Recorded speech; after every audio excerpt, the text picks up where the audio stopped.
through this door lies another dimension. One of beeps, one of boops. A reality where 8-bit and HD clash. This is the point where new and retro meet. The 6th and a half dimension, protected by the arcade overlord. You have crossed into the Turbo Zone.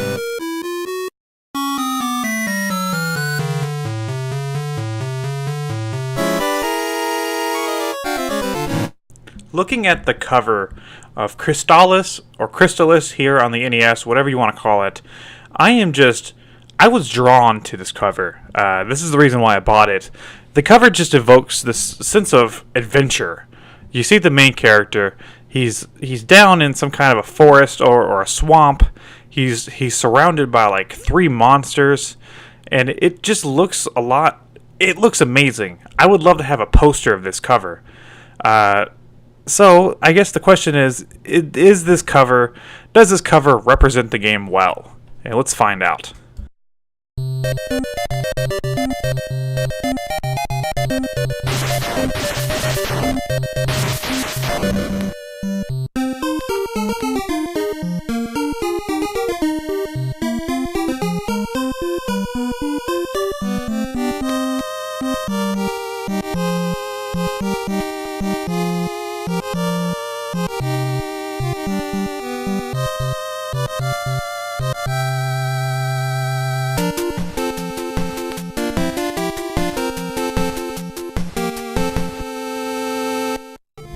Crystalis on the NES, or Crystalis. I like to call it Crystalis, but I've heard people say Crystalis.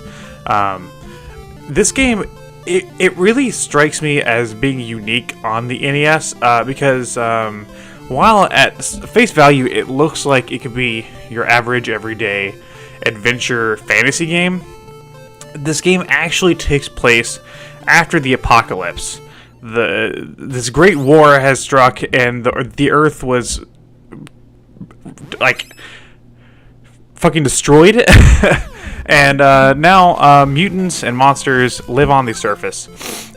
So all the smart people built a tower in the sky, and there's this evil emperor dude who's using science and magic to take over the world, and everything's kind of reverted back to medieval style time. I think that's a really neat setup for a NES fantasy game, because I don't know, I just don't see that many apocalyptic games here on the NES. And looking at the cover, you actually wouldn't think that it was about the apocalypse.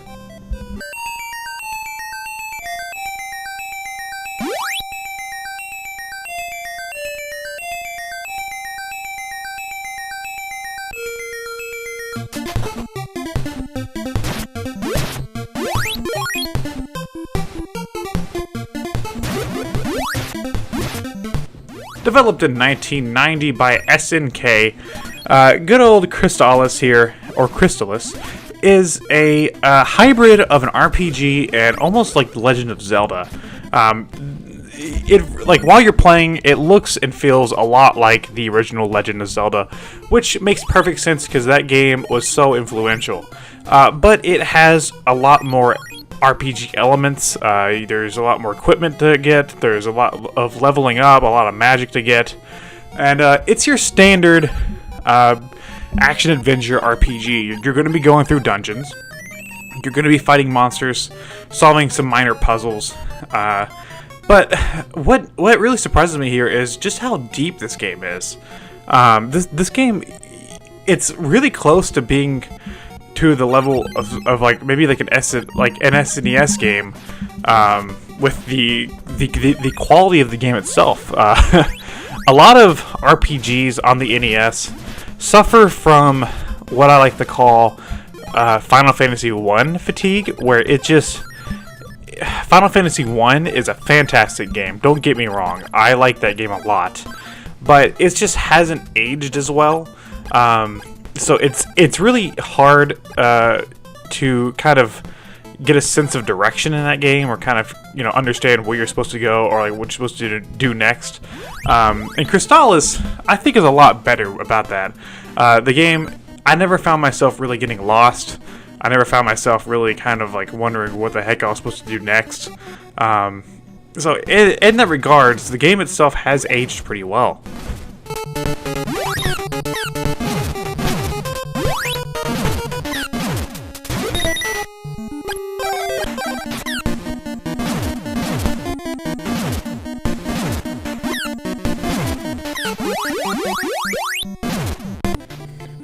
I love how colorful this game is.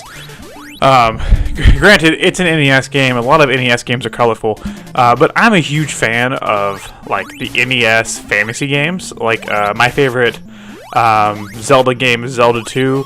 My favorite, one of my favorite NES games is Faxanadu. I love this style of game, and Crystalis here that definitely fits in that category. I actually bought this out on a whim. I was just at my retro gaming shop. I was buying a copy of Mario 3, and then I bought Double Dragon 2, and I saw this sitting there for $3. And the cover, it really intrigued me. It pulled me towards it, and I had to give it a try.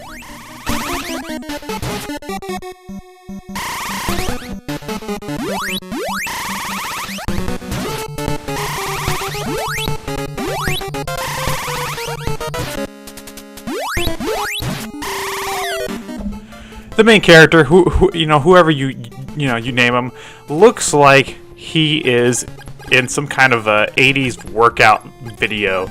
I don't know why he's pink. I guess to have him stand out more while you're playing, so you can tell where you are. But he looks like he's in like a 80s workout video. Like, I feel like Richard Simmons should just come in and tell me to do stretches soon. Like, it's very bizarre the way the main character looks.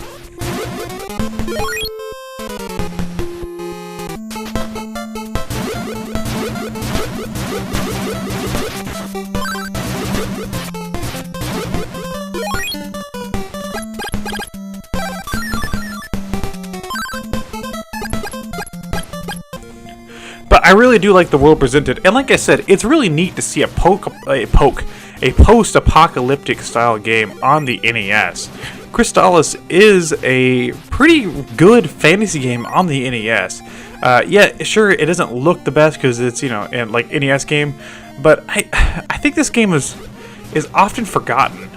This is the reason why I really don't care for the classic Nintendo line of products.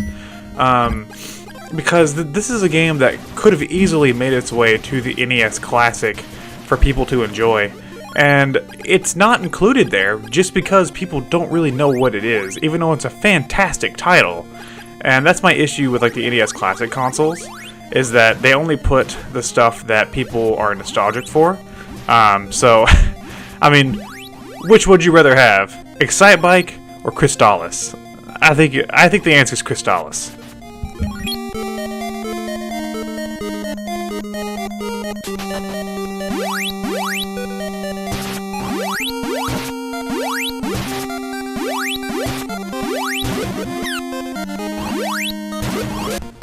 Do I have any problems with the game?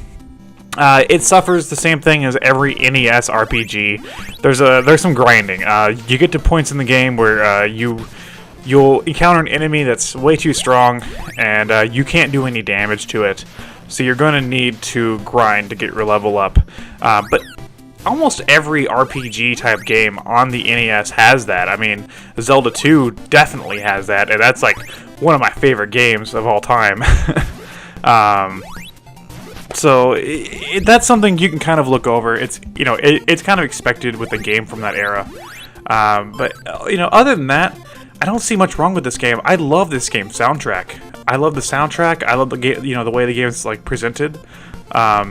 It's just a really, really good, underrated fantasy game on the NES, and I would advise, if you're into playing the NES games and you see Crystalis on the shelf somewhere, pick it up.